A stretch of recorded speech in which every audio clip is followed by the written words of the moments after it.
오늘의 이야기는 아합왕의 이야기, 그리고 어떤 선지자의 이야기를 다루고 있습니다. 이 선지자 무리 중에 한 사람, 선지자겠죠. 이 사람이 하나님께로부터 말씀을 들었습니다. 야, 너는 너의 친구에 가서 야, 친구야, 네가 날 좀 때려라. 하나님께서 네가 나를 때리라고 말씀하신다라고 이야기하는 것이었습니다. 영혼이가 이 말씀을 보면서 아니 하나님께서 아니 어떻게 우리가 서로 사랑해야 된다, 화목해야 된다, 용서해야 된다 이렇게 말씀하시면서 친구에게 나를 때리라고 말하는가? 내가 무슨 죄를 지어서 잘못해서 나를 벌하시는 것인가?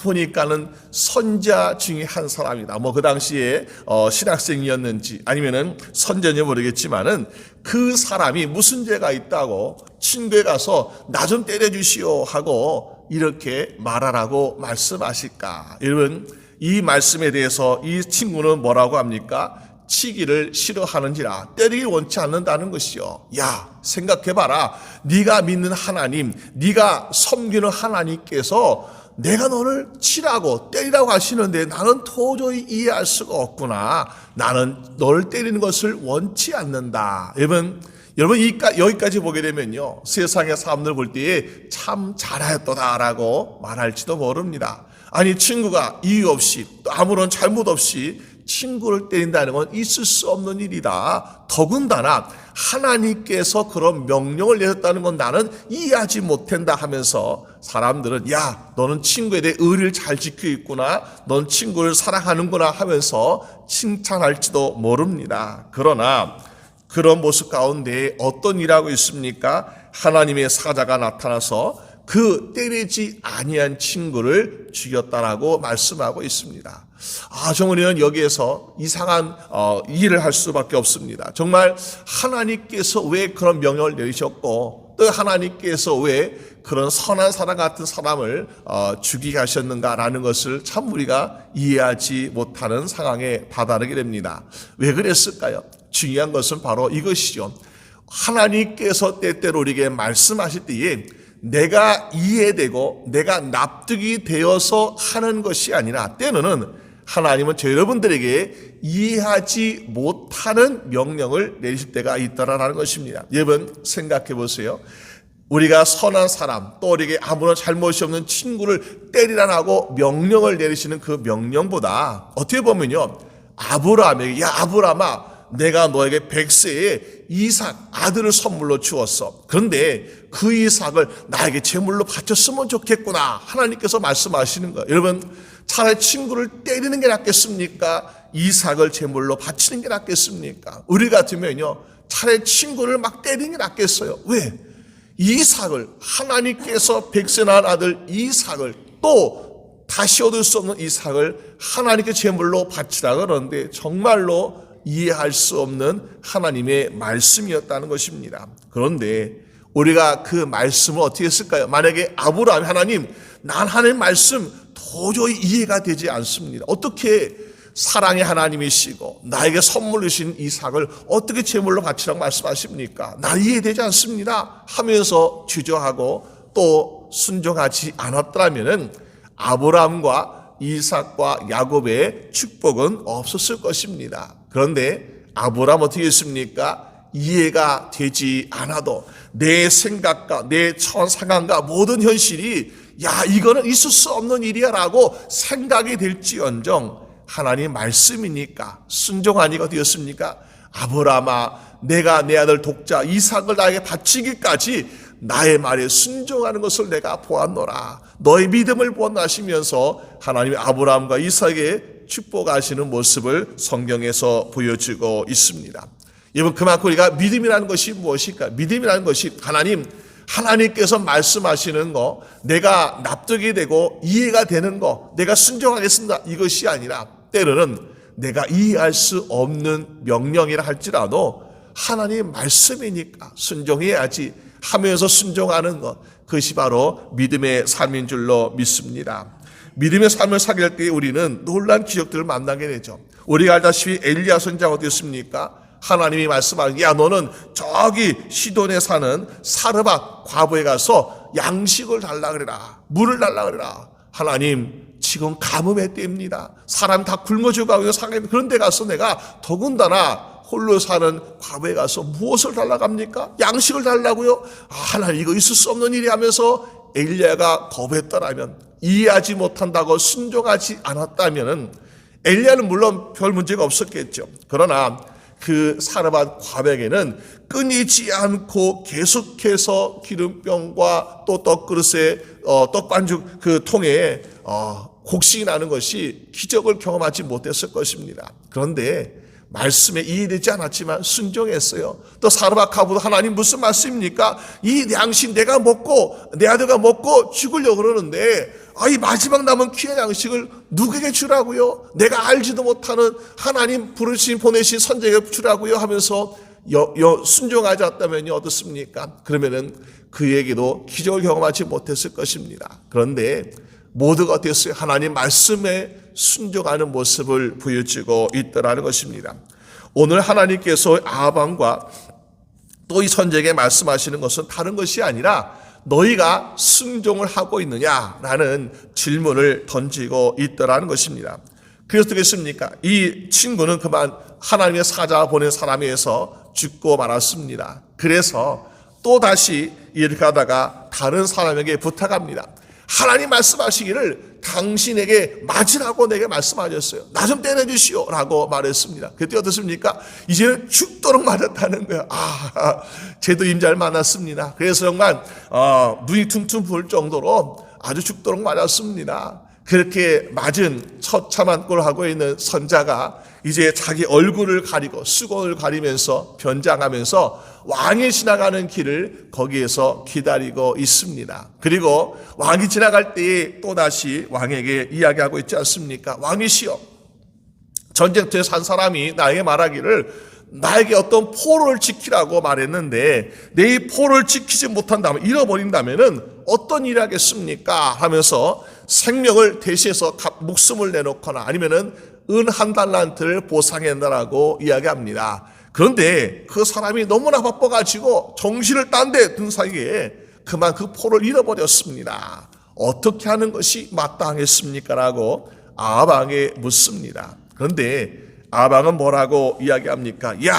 40절 말씀 보니까 내가 스스로 결정하였으니 그대로 당하여 하리라. 무슨 말일까요? 그 사람 실수니까 벌받아 마땅하지 라고 이야기하고 있는 모습 보게 됩니다. 한치의 어떠한 자비와 용서와 이해와 사랑 없습니다. 벌받아 마땅해 라고 이야기합니다. 그런데 그 말을 꺼내자마자 선자는 자기 감추었던 숨겼던 수건을 벗어던지고 이런 것입니다 라고 했을 때에 아합은 깜짝 놀랍니다. 왜 그랬을까요? 그가 바로 하나님의 선자인 것을 알고 그 처참한 현실이 바로 내가 당할 일한 것을 알게 되었기 때문에 아합은 근심하고 돌아갔다라고 성경은 말씀하고 있습니다. 아합이 왜 그런 근심하고 또 그렇게 두려워한 일이 생기게 되었습니까? 여러분, 우리가 앞에서 본 것처럼 이 아람 왕이 베나닷이 이 이스라엘 공격하는데요.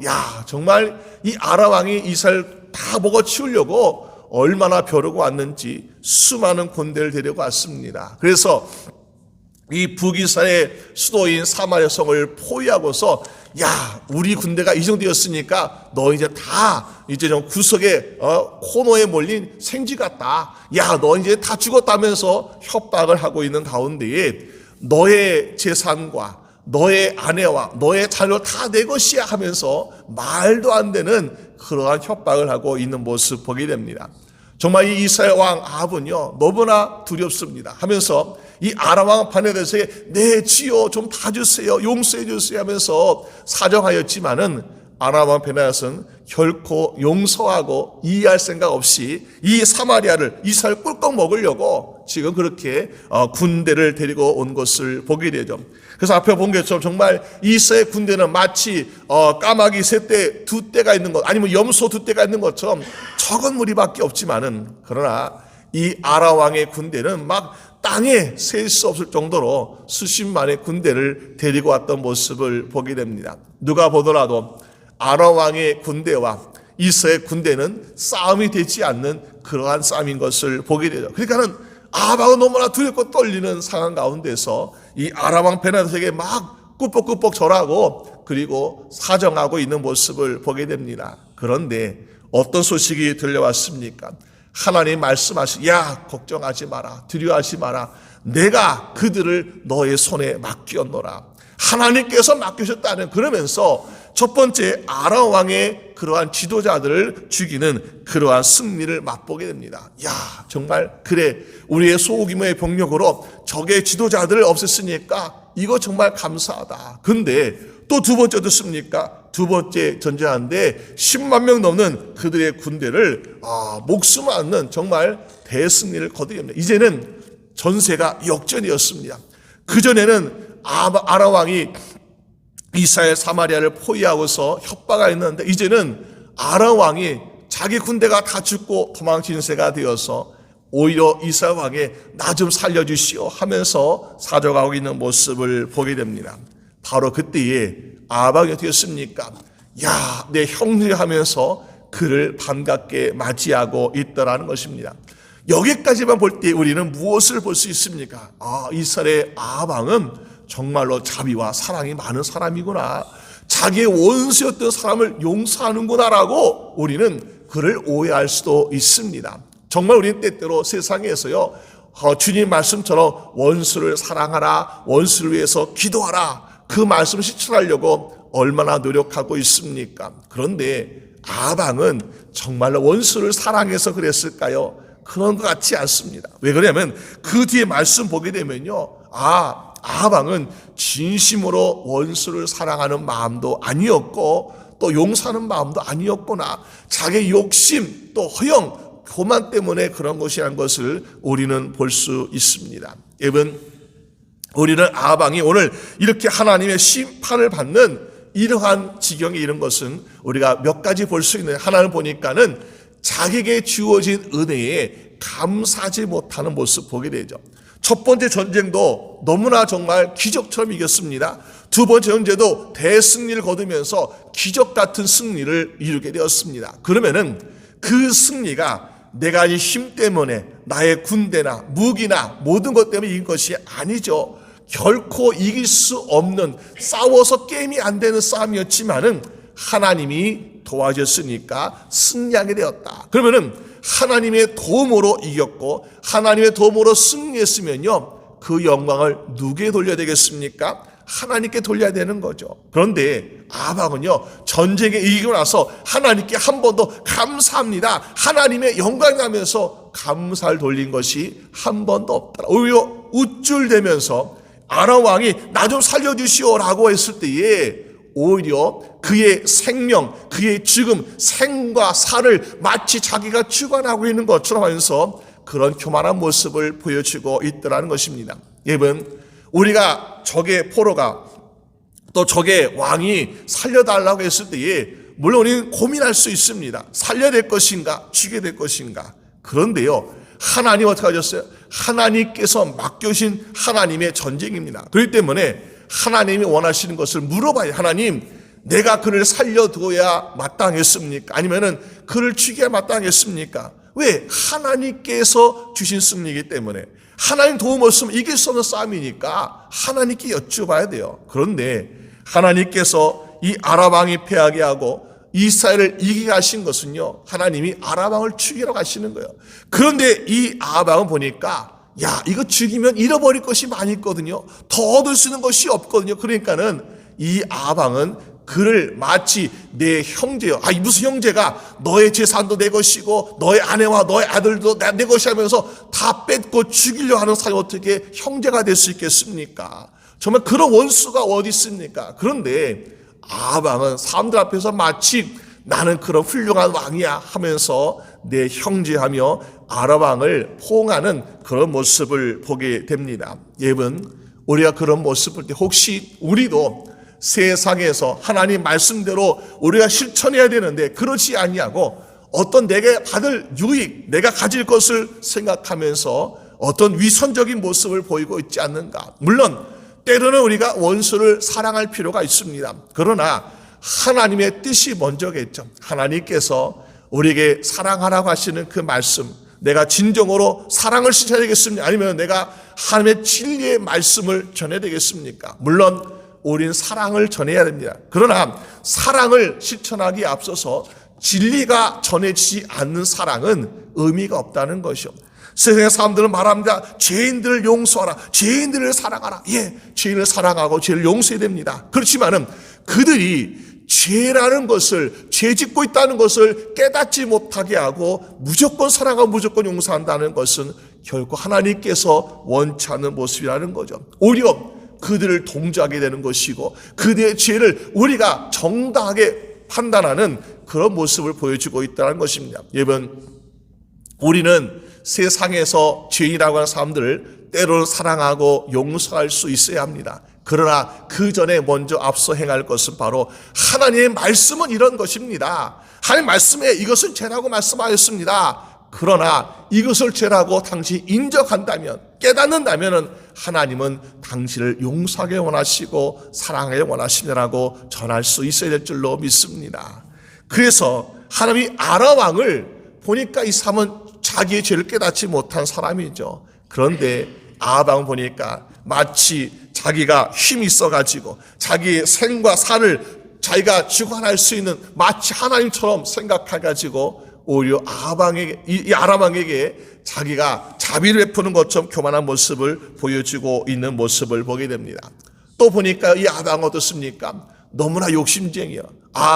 이 아람 왕 베나닷이 살려고 무슨 말 못하겠습니까? 그러면서 나를 살려주신다면은 내가 정말 이전에 우리 조상이 빼앗았던 그 이스라엘 땅을 다시 성읍을 돌려드리겠습니다. 그리고 저기 다메섹 거리에 그 거리를 당신 왕의 이름으로 그 거리에 만들어 드리겠습니다. 얼마나 듣기 좋은 소리입니까? 여러분, 이스라엘이 이스라엘 땅에서만 장사하고 무역하고 또 거기에서 사는 것이 아니라 먼 나라에 자기 이스라엘 사람들이 가서 장사하고 또 거기에 살 수 있는 그 터전을 마련한다고 하니까는 얼마나 경제적인 이익이 많았겠습니까? 그런데 거기에 이 아합 왕은 마음이 넘어간 것입니다. 그래, 내가 이 나라, 우리나라뿐만 아니라 저기 먼 나라에까지 가서 내 이름이 펼쳐지는구나 하면서 얼마나 거기에서 마음이 빠졌는지요. 그리고 그를 껴안고 그리고 우리 서로 화목하자 하면서 조약을 맺는 어리석은 모습을 보여주고 있다는 것입니다. 여러분, 오늘 우리는 정말 눈앞의 이익을 따라간 인생이 아니라 하나님께서 우리에게 무엇을 원하시는지 또 하나님께서의 말씀이 무엇인지 제대로 깨달을 수 있는 여러분 되시기를 주님의 이름으로 축원합니다. 오늘 선자가 와서 말씀이 그 말이에요. 이 백성 포로를 지키라고 하였는데 이 포로를 잃어버리면 어떻게 되냐? 잃어버리면은 목숨으로 갚아야 된다. 은 한 달란트로 갚아야 된다. 그런데 그 당시에 군이 어떻습니까? 은 한 달란트 엄청 큰 돈이겠죠. 갚을 수 없습니다. 그게 어때요? 목숨으로 갚아야 돼요. 근데 이 선자의 매맞은 모습 그리고 자기 했던 말씀, 그는 자기가 스스로 결정하였으니 그대로 당하리라. 이 했던 말이 결국 자기 자신에게 돌아오는 말이었구나 라는 것을 깨닫게 될 때에 정말 두려울 수밖에 없더라는 것입니다. 아합 왕은 지금까지 내 힘으로 내 능력으로 전쟁을 이겼어. 내가 살려주었고 자비를 베풀었어. 내가 우리나라와 나를 위해서 정말 먼 나라까지 내 이름을 펼치고 내가 정말 이런 훌륭한 삶 되었어라고 자만하던 그때에 하나님께서 너는 지금 나의 말에 불순종하여서 이렇게 될 거야 라는 모습을 보게 될 때에 두렵고 떨릴 수밖에 없더라는 것입니다. 오늘 우리도 때때로 살면서 욕심이 생길 수도 있고요. 교만할 수도 있습니다. 그러나 우리가 먼저 정말 주님 내가 잘못했습니다. 나의 잘못임 나의 교만이 나면서 우리가 회개하고 나아갈 때에 우리는 하나님께 자비와 용서와 사랑을 받는 정말 그런 은혜 받는 사람이 될 줄로 믿습니다. 그런 것이 필요하다는 거죠. 이 아방 정말 잘못했어요. 그런데 무엇이 빠져 있습니까? 회개가 없더라는 것이요. 우리가 성경에 보다시피 다윗 왕도 큰 죄를 저질렀습니다. 살인죄를 저질렀고 간음죄를 저질렀고 얼마나 큰 죄였습니까? 그런데 하나님이 그를 용서하신 것은 무엇 때문에요? 하나님 앞에 자복하고 회개하니까 하나님이 용서해 주시잖아요. 여러분, 하나님은요 정말 인정사정 없는 분이 아니세요. 하나님은 우리가 하나님 앞에 나가서 회개할 때에 우리의 정말 큰 죄를 다 용서해 주시는 하나님이심을 믿으시 바랍니다. 그런데 우리는 어땠습니까? 우리는 끝까지 나는 죄인이 아닙니다. 난 잘못하지 않았어 하면서 우리의 고집대로 우리의 교만한 모습으로 얼마나 우리가 죄인이 아니라고 주장하고 있습니까? 그러니까 오늘 아하방처럼 말씀으로 전하고 깨닫겠는데 불구하고 깨닫지 못하고 선자 보내도 깨닫지 못하고 그러니까 결국 이러한 심판의 대상이 되고 있는 모습을 보게 됩니다. 오늘 우리뿐만 아니라 우리 사랑하는 가족들, 이웃들 모든 사람들 정말 우리는 하나님의 말씀을 함께 들읍시다. 하나님의 진리의 말씀, 하나님께서 원하시는 그 말씀에 따라서 우리가 정말로 죄인인지 아닌지를 한번 봅시다. 우리가 말씀 보니까는 참 큰 죄인입니다. 하나님 앞에 우리가 우리의 죄를 자복하고 회개하고 나아가면 하나님께 다 용서해 주신대요. 우리 하나님께 회개합시다 하면서 함께 회개한 말미암아 모두 다 하나님의 용서를 받고 하나님의 은혜로 말미암아 다 구원받게 되는 죄분 되시기를 주님의 이름으로 축원합니다. 우리 함께 기도드리겠습니다. 하나님 아버지, 우리가 인생을 살아가면서 우리가 얻는 승리와 우리가 때때로 체하는 많은 유익한 것들, 우리의 힘이나 우리의 능력이 아니라 하나님의 도우심으로 되는 줄로 믿습니다. 그것을 모르고 오늘 아하방같이 내 힘과 능력으로 이겼고 내가 그 원수의 생과 사를 죽여나는 것처럼 자만에 빠진 아하방같이 어리석은 인생 되지 않도록 주님 붙잡아 주시옵소서. 우리의 생과 사를 주관하신 하나님께서 우리를 인도하시고 우리를 주관하시고 우리를 또한 도우신 줄로 믿습니다. 날마다 주님의 큰 은혜 가운데 살아가도록 붙잡아 주시고 동행하여 주시옵소서. 또 우리가 받은 은혜에 날마다 감사할 수 있도록 하나님 도와주시옵소서. 아버지, 정말 우리가 오늘 이 아방의 어리석음, 하나님의 말씀을 들었음에도 불구하고 그것이 나에게 해당되는 것을 깨닫지 못하고 있는 그 어리석은 모습, 우리가 되지 않도록 도와주시옵소서. 하나님의 말씀으로 지혜를 주시고 진리를 깨닫게 하셔서 우리가 날마다 앞에 얼마나 부족한 죄인인 것을 깨닫고 회개하며 나아갈 수 있도록 인도하여 주시옵소서. 오늘도 우리 사랑하는 많은 사람들, 또 우리 이웃들, 우리 형제자매들 주여, 우리 그들 가운데 혹시 오늘 아방처럼 자기의 교만이나 자기의 어떤 이익을 위해서만 살아가고 있지 않는지요. 주님, 그들에게 하나님의 진리의 말씀이 그 심령에 전달되어서 정말 그들이 죄를 자복하고 회개한 말미암아 함께 구원받을 수 있도록 인도하여 주시옵소서. 오늘도 하나님의 도우심으로 살아가길 원합니다. 혹시 우리가 살아갈 때에 아람 왕처럼 너의 재산도 내 것이요 너의 모든 것이 내 것이라고 우리 것을 탐하고 욕심내고 있는 사악한 사단의 무리가 있습니까? 주여, 우리 영적 싸움에서 다 이기게 하여 주시옵시고 우리의 축복, 우리의 약속을 빼앗아가고자 하는 그 사단의 모든 계략이 다 무너지게 하시고 진정 하나님의 도움으로 날마다 승리할 수 있도록 인도하여 주시옵소서. 우리의 모든 삶을 지켜주시고 인도하실 것을 믿사오며 우리 주 예수 그리스도의 이름으로 기도드립니다. 아멘.